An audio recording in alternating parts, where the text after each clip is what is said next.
Oh.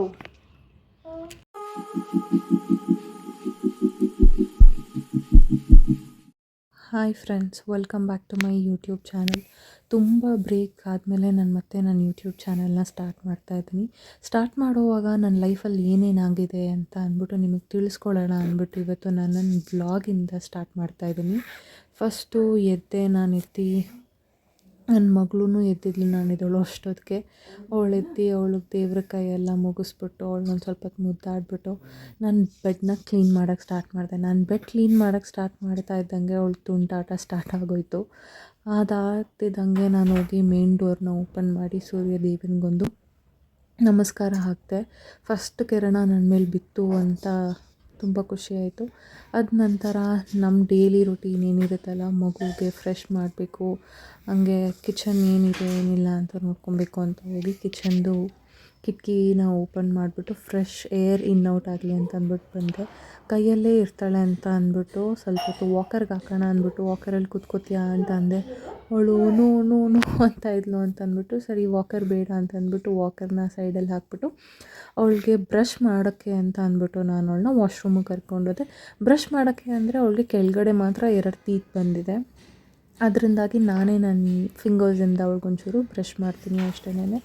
ಅವಳು fresh up ಆಗಿದ್ದಾದಮೇಲೆ ಅವಳಿಗೆ ಸ್ವಲ್ಪ ಬಿಸಿನೀರು ಕುಡಿಸ್ಬಿಟ್ಟು ಅವಳದೇನು ರಾಗಿ ಸರಿ ಗಂಜಿ ಏನು ಮಾಡಿರ್ತಿರ್ತೀವಲ್ಲ ಅದನ್ನೇ ನಾವು ಅವಳಿಗೆ ತಿಂತೀವಿ. ಅವಳಿಗೆ ತುಂಬ ಕೋಲ್ಡ್ ಆಗಿತ್ತು ಅಂದ್ಬಿಟ್ಟು ತುಂಬ ಇಂಗ್ಲೀಷ್ ಮೆಡಿಸಿನ್ಸ್ ಎಲ್ಲ ಟ್ರೈ ಮಾಡಿದ್ವಿ, ಏನೂ ವರ್ಕೌಟ್ ಆಗಲಿಲ್ಲ. ಆಯುರ್ವೇದಿಕ್ಗೆ ಮತ್ತೆ ನಾನು ವಾಪಸ್ ಬಂದೆ. ಆಲ್ಮೋಸ್ಟ್ 2 ಡೇಸ್ ಆಯಿತು. ಇದನ್ನು ಕಸ್ತೂರಿ ಮಾತ್ರೆ ಅಂತ ಅಂತಾರೆ, ಎಲ್ಲ ಗಂಧಿಗೆ ಅಂಗಡಿಲೂ ಸಿಗುತ್ತೆ.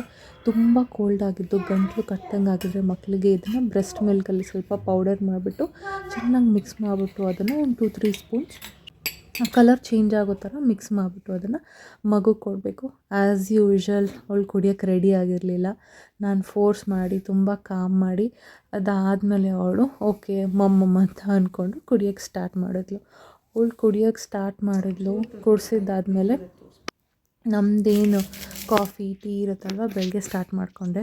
ನಮ್ಮ ಅತ್ತೆಯವರು ಮನೇಲಿರಲಿಲ್ಲ ಅಂತ ಅಂದ್ಬಿಟ್ಟು ನನ್ನ ಹಸ್ಬೆಂಡ್ಗೆ ಬ್ಲ್ಯಾಕ್ ಕಾಫಿ ಮಾಡಿಕೊಟ್ಟೆ. ನನಗೆ warm water every day routine ಥರ ನನ್ನ ಮಗಳು ವಾಟರ್ ಬಾಟಲ್ಗೆ ಬಿಸಿನೀರು ಹಾಕ್ಬಿಟ್ಟು ಬಿಟ್ಟೆ. ಅದ್ರ ಮೀನ್ ವೈಲಲ್ಲಿ ಅವಳು ವಾಕರಲ್ಲಿ ಹೋಗ್ತೀನಿ ಅಂತ ಅಂದ್ಲು ಅಂತ ವಾಕರಲ್ಲಿ ಹಾಕ್ಬಿಟ್ಟು ಬಿಟ್ಟೆ ಅವಳಿಗೆ. ಅದಾದಮೇಲೆ ನೋಡಿದೆ ನಾನು ಮಾರ್ನಿಂಗ್ ಅವಳದು ಅಕ್ಕಿ ಸರಿ ಏನು ಮಾಡ್ತೀವಿ ಅದು ಖಾಲಿ ಆಗಿತ್ತು ಅಂದ್ಬಿಟ್ಟು ರೀಫಿಲ್ ಮಾಡಿಕೊಂಡು ಅವಳಿಗೆ ಸರಿ ಮಾಡೋದಕ್ಕೆ ಎಲ್ಲ ಹಾಕ್ಕೊಂಡು ಮಿಕ್ಸ್ ಮಾಡಿಬಿಟ್ಟು ಗ್ಯಾಸ್ ಮೇಲೆ ಇಟ್ಟೆ. ಅದ್ರ ಜೊತೆಯಲ್ಲಿ ನಮ್ಮ ಬ್ರೇಕ್ಫಾಸ್ಟ್ ಬೇಕು ಅಲ್ವಾ, ಅದಕ್ಕೋಸ್ಕರ ಪ್ರಿಪೇರ್ ಮಾಡ್ಕೊಳ್ಳೋಣ ಅಂತ ಅಂದ್ಬಿಟ್ಟು ನನ್ನದು ಡಸ್ಟ್ಬಿನ್ ಫುಲ್ ಆಗಿತ್ತು ಅಂದ್ಬಿಟ್ಟು ಅದನ್ನು ಕ್ಲೀನ್ ಮಾಡಿಕೊಂಡು ಫ್ರಿಜ್ಜಲ್ಲಿ ದೋಸೆ ಬ್ಯಾಟರ್ ಇತ್ತು. ನಮ್ಮಿಬ್ಬರಿಗೋಸ್ಕರನೇ ಏನು ಮತ್ತೆ ಫ್ರೆಶ್ಶಾಗಿ ಮಾಡೋದು ಅಂತ ಅಂದ್ಬಿಟ್ಟು ದೋಸೆನೇ ಹಾಕ್ಕೊಳ್ಳೋಣ ಅಂದ್ಬಿಟ್ಟು ದೋಸೆ ಎತ್ತಿಟ್ಕೊಂಡು ಚೆನ್ನಾಗಿದೆಯಾ ಅಂತ ನೋಡಿದೆ, ಚೆನ್ನಾಗೇ ಇತ್ತು. ಸೊ ನಾವು ದೋಸೆ ಹಾಕ್ಕೊಳ್ಳೋಕ್ಕೆ ಸ್ಟಾರ್ಟ್ ಮಾಡಿದ್ವಿ. ಮೀನ್ವೈಲ್ ಅವಳು ಸರಿ ಚೆನ್ನಾಗಿ ಕುದ್ದು ಇದಾಗಿತ್ತು, ಅದಕ್ಕೊಂಚೂರು ತಣ್ಣಗಾಗಲಿ ಅಂತ ಅಂದ್ಬಿಟ್ಟು ಡಬಲ್ ಕೂಲಿಂಗ್ ಮೆಥಡಲ್ಲಿ ನೀರಲ್ಲಿ ಹಾಕಿ ಇಟ್ಟಿದ್ದೀನಿ. ಅದು ತಣ್ಣಗಾಗೋ ಅಷ್ಟರಲ್ಲಿ ನಾನೊಂದು ಸ್ವಲ್ಪ ನೀರು ಕುಡ್ಕೊಂಡು ಬಿಸಿನೀರು ಕುಡ್ಕೊಂಡು ಫ್ರೆಶ್ ಆಗೋಣ, ಮಾರ್ನಿಂಗ್ ಸ್ಟಾರ್ಟ್ ಮಾಡೋಣ ಅಂತ ಅಂದ್ಕೊಂಡೆ. ಅಷ್ಟರಲ್ಲಿ ಇವಳು ಎಲ್ಲೂ ಬೆಲ್ಲ ಇಟ್ಕೊಂಡು ನನಗೆ ಆಡ್ಸೋಕ್ಕೆ ಶುರು ಮಾಡಿದ್ಲು. ಆಯ್ತಲ್ಲ ಅಂದ್ಬಿಟ್ಟು ಎತ್ಕೊಂಡು ಬಂದು ಕೂತ್ಕೊಂಡು ಒಂದು ಸ್ವಲ್ಪ ಹೊತ್ತು ಅವ್ರ ಜೊತೆ ಆಟ ಆಡಿಕೊಂಡು ಮುದ್ದು ಮಾಡಿಕೊಂಡು ಅವಳಿಗೆ ಸರಿನ ತಿನ್ನಿಸಿ ಮುಗಿಸ್ದೆ. ಮೀನ್ ವೈಲ್ ನನ್ನ ಹಸ್ಬೆಂಡ್ಗೆ ಲೇಟ್ ಆಗ್ತಾಯಿದೆ ಅಂತ ಅಂದ್ಬಿಟ್ಟು ಪಾಪ ಅವರೇ ದೋಸೆ ಹಾಕೋತಾಯಿದ್ರು. ಹೊಸ ಕಾಸ್ಟ್ ಐರನ್ ತೊಗೊಂಡಿದ್ದೀವಿ ನಾವು, ಅವ್ರಿಗೆ ಸೀಸನ್ ಮಾಡೋಕ್ಕೆ ಬಂದಿಲ್ಲ, ಅದಕ್ಕೆ ಅವ್ರು ತುಂಬ ಕಷ್ಟಪಟ್ಬಿಟ್ಟು ಹೆಂಗೆ ಬರುತ್ತೋ ಹಂಗೆ ದೋಸೆ ಹಾಕ್ಕೊಂಡಿದ್ರು. ಆಮೇಲೆ ಅವರು ಟಿಫನ್ ಮಾಡಿಬಿಟ್ಟು ಹೊರಟರು. ಅವಳದು ಟಿಫನ್ ಆಯಿತು, ನಿದ್ದೆ ಮಾಡ್ತಾಯಿದ್ಲು. ಅಷ್ಟರಲ್ಲಿ ನಮ್ಮ ಅತ್ತೆ ವಾಪಸ್ ಬಂದರು. 2 ದಿನ ಆಗಿತ್ತಲ್ಲ, ಅವಳು ಫುಲ್ ಖುಷಿಯಾಗಿ ಎಂಜಾಯ್ ಮಾಡ್ತಾಯಿದ್ಲು ಅವ್ರ ಅಜ್ಜಿ ಜೊತೆ ಆಟ ಆಡಿಸ್ಕೊಂಡಿದ್ರು ಅವರು. ಸೊ ಅದೆಲ್ಲ ಆದಮೇಲೆ ಮನೆ ಕ್ಲೀನಿಂಗ್ ಏನಿರುತ್ತೆ ಕಿಚನ್ದು ಒಂದು ರೌಂಡ್ ಕ್ಲೀನ್ ಮಾಡ್ಕೊಂಡ್ಬಿಡೋಣ, ಲೇಟ್ ಮಾಡೋದು ಬೇಡ, ತುಂಬ ಲಾಂಗ್ ಡೇ ಇದೆ ಇವತ್ತು ಅಂತ ಅಂದ್ಬಿಟ್ಟು ನಾನು ಕಿಚನೆಲ್ಲ ಕ್ಲೀನ್ ಮಾಡಿಕೊಂಡೆ. ಅಷ್ಟೊತ್ತಿಗೆ ನಮ್ಮ ಅತ್ತೆ ಬಂದು ಅಡುಗೆ ಮಾಡ್ಕೊಂಬಿಡು ಚೈತ್ರ, ಅವಳಿಗೆ ಲೇಟ್ ಆಗುತ್ತೆ ಅಂತ ಅಂದರು. ಸೊ ನಾನು ಅವಳು ಟಿಫನ್ ಆದಾದಮೇಲೆ ನೆನೆಸಾಕೋದು ಮರ್ತೋಗ್ಬಿಟ್ಟಿದ್ದೆ. ಎವ್ರಿ ಡೇ ಅವಳು ಆಲ್ಮೋಸ್ಟ್ ಕಿಚಡಿನೇ ಕೊಡೋದು ನಾವು ವೆಜಿಟೇಬಲ್ ಹಾಕ್ಬಿಟ್ಟು. ಅದನ್ನು ನೆನೆಸ್ಬಿಟ್ಟು ಅವಳು ಏನಿದೆ ನಾನು ಮುಗಿಸ್ಕೊಂಡೆ. ಮೀನ್ವೈಲ್ ಸ್ವಲ್ಪ ಹೊರಗಡೆ ಹೋಗೋದಿತ್ತು, ಎಲ್ಲೂ ಬೆಳ್ಳಕ್ಕೆ ಹೋಗಬೇಕಿತ್ತು ನಮ್ಮ ಅಕ್ಕ ಅವ್ರ ಮನೆಗೆ. ಅದಕ್ಕೆ ಇಲ್ಲೇ ಹತ್ರ ಅಲ್ವಾ ಅಂತ ಅಂದ್ಬಿಟ್ಟು ಲೈಟಾಗಿ ರೆಡಿ ಆಗಿಬಿಟ್ಟು ಸನ್ಸ್ಕ್ರೀನು ಮತ್ತು ಲಿಪ್ ಕೇರ್ ಮುಗಿಸ್ಕೊಂಡು ನಾವು ಹೊರಟ್ವಿ. ಅದನ್ನೇ ಇಲ್ಲಿ ಹೇಳ್ತಾ ಇದ್ದೀನಿ ನಾನು. ಅದಾದಮೇಲೆ ಅಲ್ಲಿಂದ ನಾವು ಹೊರಟ್ವಿ. ನಮ್ಮ ಮನೆಯಿಂದ ಆಲ್ಮೋಸ್ಟ್ ಒಂದು 2 ಮಿನಿಟ್ಸ್ ಅಲ್ಲ, ಒಂದು 5 ಮಿನಿಟ್ಸ್ ಟ್ರಾವೆಲ್ ಅಂತಲೇ ಅನ್ಕೋಬೋದು. ನಮ್ಮ ಅಕ್ಕನ ಮನೇಲಿ ಎಲ್ಲೋ ಬೀರೋದೊಂದಾದರೆ ಇನ್ನೊಂದು ಕೆಲಸನೂ ಇತ್ತು, ಎರಡು ಮುಗಿಸ್ಕೊಳ್ಳೋಣ ಅಂತ ಒಟ್ಟಿಗೆ ಹೊರಟ್ವಿ. ಅಲ್ಲಿ ನಮ್ಮ ಅಕ್ಕನ ಮನೆಗೆ ಹೋದ್ವಿ. ನಮ್ಮ ಅಜ್ಜಿನೂ ಅಲ್ಲೇ ಇದ್ದರು. ನಮ್ಮ ಅಜ್ಜಿ ಫುಲ್ ಜೋಯಲಾಗಿ ಮಾತಾಡ್ತಾಯಿದ್ರು. ನೀವೇ ಕೇಳಿಸ್ಕೊಳ್ಳಿ ಏನು ಹೇಳ್ತಾರೆ ಅವರು ಅಂತ.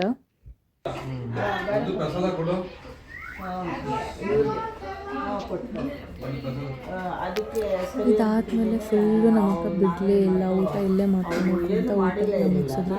ಇದರಲ್ಲಿ ಏನು ಟ್ವಿಸ್ಟು ಅಥವಾ ಸರ್ಪ್ರೈಸು ಅಂತಂದರೆ ಫುಲ್ ರಾಯಲ್ ಟ್ರೀಟ್ಮೆಂಟ್ ನಮಗೆ. ಊಟ ಆದಮೇಲೆ ಊಟಕ್ಕೂ ಮುಂಚೆ ನಮ್ಮ ಅಕ್ಕನೇ ಬಿಡಲೇ ಇಲ್ಲ ಎದ್ದೊಳಕ್ಕೆ, ಅಲ್ಲೇ ಕೈ ತೋರಿಸಿದ್ರು. ಅದೇ ನಡೆಸ್ತಾ ಇದ್ದೆ ನಾನು, ಫುಲ್ ಕಿಂಗ್ ಟ್ರೀಟ್ಮೆಂಟ್ ಅಂತ. ಅಲ್ಲಿಂದ ಹಂಗೆ ಅರ್ಶಿನ ಕುಂಕುಮ ಕೊಟ್ಟರು, ತೊಗೊಂಡು ನಾವು ಅಲ್ಲಿಂದ ಹೊರಟ್ವಿ. ಹೇಳ್ತಾಯಿದ್ರು ವ್ಲಾಗಿಂಗ್ ಸ್ಟಾರ್ಟ್ ಮಾಡಿದ್ದಾಳೆ ಅಂತ ಅಂದ್ಬಿಟ್ಟು, ಅದಕ್ಕೆ ಅಷ್ಟು ಜೋರಾಗಿ ನಗ್ತಾಯಿದ್ದೆ. ಅಲ್ಲಿಂದ ನಾವು ಸೀರೆ ತೊಗೋಬೇಕಾಗಿತ್ತು. ಯಾಕೆ ಸೀರೆ ಏನು ಅಂತ ಅಂದರೆ ನೆಕ್ಸ್ಟ್ ಬ್ಲಾಗಲ್ಲಿ ನಿಮಗೆ ಗೊತ್ತಾಗುತ್ತೆ ಏನಕ್ಕೆ ಸೀರೆ ತೊಗೋತಾ ಇದ್ದೀನಿ ಅಂತ ಅಂದ್ಬಿಟ್ಟು. ಅಲ್ಲಿಂದ ನಾವು ಬರೋ ಅಷ್ಟೊತ್ತಿಗೆ ಲೇಟ್ ಆಗಿತ್ತು ಅಂತ ನನ್ನ ಮಗಳಿಗೆ ಊಟ ಮಾಡಿಸ್ತಾಯಿದ್ರು ಆಲ್ರೆಡಿ.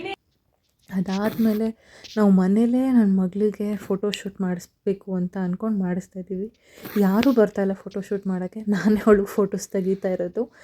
ಅದರಿಂದಾಗಿ ಇಲ್ಲೆಲ್ಲ ರೆಡಿ ಮಾಡಿಸ್ತಾಯಿದ್ದೀನಿ. ಆಲ್ರೆಡಿ ನಿಮಗೆ ಗೊತ್ತಾಗಿರುತ್ತೆ ಯಾವ ಥೀಮ್ ಫೋಟೋಶೂಟ್ ಇದು ಅಂತ ಅಂದ್ಬಿಟ್ಟು. ಗೆಸ್ ಮಾಡಿ ನನಗೆ ಕಮೆಂಟಲ್ಲಿ ತಿಳಿಸಿ, ನೀವು ಗೆಸ್ ಮಾಡಿರೋದು ಕರೆಕ್ಟಾಗಿದೆಯಾ ಇಲ್ವಾ ಅಂತ ಅಂದ್ಬಿಟ್ಟು ನಾನು ನೋಡ್ತೀನಿ. By the end of this video ಅಥವಾ ಈ ತಮ್ನೇಲ್ ನೋಡಿನೇ ನಿಮ್ಗೆ ಗೊತ್ತಾಗಿರುತ್ತೆ ಏನು ಫೋಟೋಶೂಟ್ ಇದು ಅಂತ. ತುಂಬ ಕಷ್ಟ ಆಯಿತು ಅವಳನ್ನ ರೆಡಿ ಮಾಡಿಸೋದು ಒಂದು ಕಡೆ ಕಷ್ಟ ಆದರೆ, ಅವಳು ರೆಡಿ ಆದಮೇಲೆ ಅದಕ್ಕೆ ಫೋಟೋಸ್ ತೆಗಿಯೋದು ಇನ್ನೂ ತುಂಬ ಕಷ್ಟ ಇರುತ್ತೆ. ಹೆಂಗೆ ಮ್ಯಾನೇಜ್ ಮಾಡಿದೆ ಅಂತ ನನಗೆ ಗೊತ್ತಿಲ್ಲ. ಬಟ್ ಸ್ಟಿಲ್ ಸಮ್ಹೌ ಫೋಟೋಸ್ ಎಲ್ಲ ತುಂಬ ಚೆನ್ನಾಗಿ ಬಂತು. ಫೋಟೋಸ್ ಎಲ್ಲ ಬಂದಾದಮೇಲೆ ಸ್ವಲ್ಪ ರೆಸ್ಟ್ ಮಾಡಿದೆ ಕೂತ್ಕೊಂಡು. ನೀವು ನೋಡ್ತಾ ಇದ್ದೀರಾ ನನ್ನ ಜ್ಯುವೆಲರೀಸ್ ಮ್ಯಾಚ್ ಮಾಡೋದು ಅವಳು ಕಿತ್ತಾಕೋದು. ಅಯ್ಯೋ ಫುಲ್ಲು ಟಾರ್ಚರ್ ಅಂತಲೇ ಹೇಳ್ಬೋದು. But it was a nice moment. ಅವಳಿಗೆ ನಾವು ಮುಡಿ ಕೊಡ್ತಾಯಿದ್ದೀವಿ. ಆ ಮುಡಿ ಕೊಡೋದಕ್ಕೂ ಮುಂಚೆ ಅವಳು ಔಟ್ಫಿಟ್ಟಲ್ಲಿ ಫೋಟೋಸ್ ನನಗೊಂದೆರಡು ಮಾಡಿಸ್ಬೇಕು ಅಂತ ಕಾಸ್ಟ್ಯೂಮ್ಸ್ ಎಲ್ಲ ತುಂಬ ದಿನ ಆಗಿತ್ತು ತಂದು. ಬಟ್ ಮಾಡೋಕ್ಕೆ ಟೈಮ್ ಆಗ್ತಾಯಿರಲಿಲ್ಲ, ಅವಳು ಹೆಲ್ತ್ ಹುಷಾರಿಲ್ಲ ಅಂದ್ಬಿಟ್ಟು ಮಾಡೋಕ್ಕಾಗ್ತಾಯಿರಲಿಲ್ಲ. ಫೋಟೋಸ್ ನಾನು ಹೇಳ್ದಂಗೆ ತುಂಬ ಸರ್ಕಸ್ ಮಾಡಿದ್ದೀನಿ ಫೋಟೋಸ್ ತೆಗಿಯೋದಕ್ಕಂತ ಅಂದ್ಬಿಟ್ಟು. ಹಿಂಗೆ ಕುತ್ಕೊಂತ ಫ್ಲೂಟ್ ಎಲ್ಲ ಕೊಟ್ಟರೆ ಅವಳು ಕಚ್ಚಿ ತಿನ್ನೋಕೆ ಹೋಗ್ತಾಯಿದ್ಲು. ಅದಾದಮೇಲೆ ಇನ್ನೊಂದು ಕಾಸ್ಟ್ಯೂಮ್ ಚೇಂಜ್ ಆಗಿ ಈ ಟೈಮ್ ಅಷ್ಟೊತ್ತಿಗೆ ಅವಳಿಗೆ ಆಲ್ರೆಡಿ ತುಂಬ ಇರಿಟೇಟ್ ಆಗಿಬಿಟ್ಟಿತ್ತು. ಅದಕ್ಕೆ ನಾನು ಅವಳಿಗೆ ಜಾಸ್ತಿ ಏನು ಇರಿಟೇಟ್ ಮಾಡೋದು ಬೇಡ ಅಂತ ಅಂದ್ಬಿಟ್ಟು ಹಿಂಗೆ ಕುತ್ಕೊತಾಳೋ ಹಂಗೆ ಕುತ್ಕೊಂಡು ಅಂತ ಸುಮ್ಮನಾದೆ. ಅದಾದಮೇಲೆ ನೆಕ್ಸ್ಟ್ 3 ಡೇಸ್ ನಾವು ಮನೇಲಿರಲ್ಲ, ಏನು ಎತ್ತ ಅಂತ ತಿಳ್ಕೊಬೇಕು ಅಂದರೆ ನೆಕ್ಸ್ಟ್ ನಮ್ಮ ವ್ಲಾಗ್ಸ್ನ ನೋಡ್ತಾ ಇರಿ. ನೆಕ್ಸ್ಟ್ 3 ಡೇಸ್ ನಾವು ಔಟ್ ಆಫ್ ಬ್ಯಾಂಗ್ಳೂರ್ ಇರ್ತೀವಿ. ಎಲ್ಲೋಗ್ತೀವಿ, ಏನು ಮಾಡ್ತೀವಿ ಏನು ಅಂತ ನಾನೆಲ್ಲನೂ ವ್ಲಾಗಲ್ಲಿ ಹಾಕ್ತಾಯಿರ್ತೀನಿ. ಸೊ ದಯವಿಟ್ಟು ನನ್ನ ವಿಡಿಯೋ ಇಷ್ಟ ಆಗಿದರೆ ಲೈಕ್ ಮಾಡಿ, ಶೇರ್ ಮಾಡಿ ಆ್ಯಂಡ್ ಕಮೆಂಟ್ ಮಾಡಿ. Please do subscribe to my channel. Bye, see you in my next vlog.